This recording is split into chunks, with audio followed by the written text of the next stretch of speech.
My mom would be at all my sporting events. Let's say I was playing football, okay?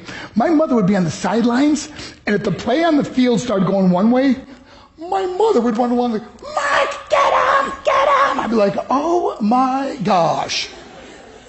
I'd get in the huddle with the other guys. They go, Mark, is that your mother? I go, no, I never saw her before in my life. See, the greatest gift my mother ever gave me, she believed in me.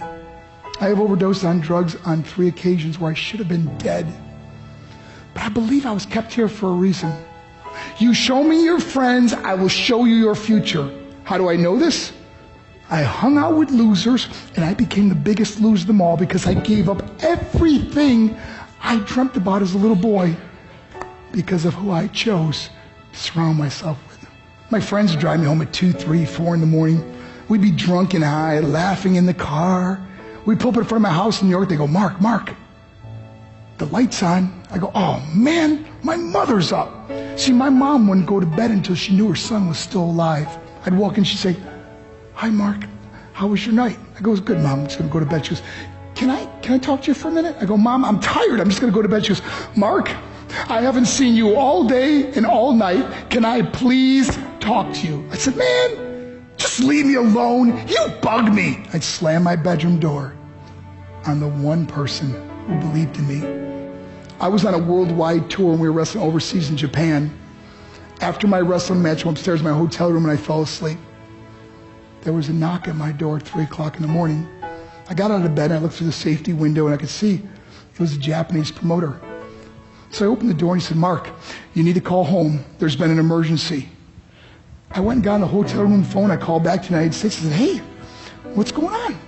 They said, Mark, I don't know how to tell you this. I said, just tell me what happened. All of a sudden I started crying. They go, Mark, I can't tell you. I said, just say it. They said, Mark, your mother died. I just threw the phone down.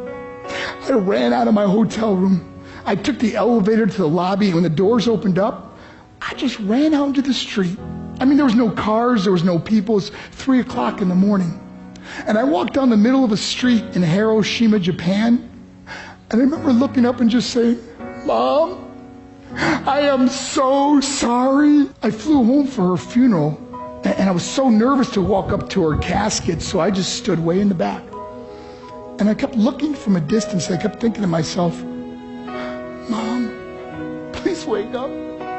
Please get up. And then I finally got the nerve to walk up to her. And as I got closer, I could see my mom for the first time. I mean, she was so beautiful.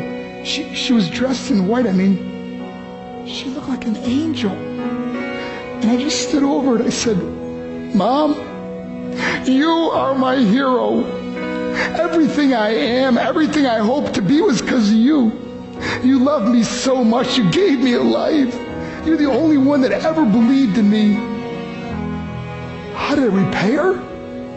By getting drunk, by getting high, by getting stupid, by hanging out with losers? For what? All she ever wanted to do was talk to me.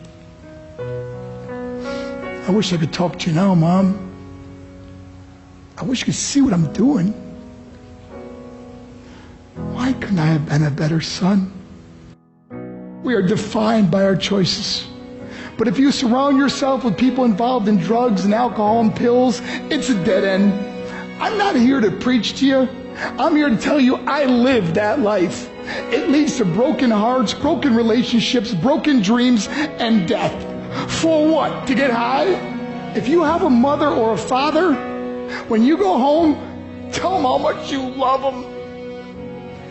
See, my whole life was about being rich and famous. I had to be a millionaire. I had to win the race. I had to win the race at the expense of my marriage, my family, my friends. For what? To be all alone in the world? I learned what is truly important, and that is how precious this gift of life is, and our families, and how quickly it can be taken away. See, I no longer live in time. I live in moments. See, it's not what's in your pocket that matters. It's what's in your heart that truly matters. Love Love is just a word until somebody comes along and gives it meaning. You're the meaning.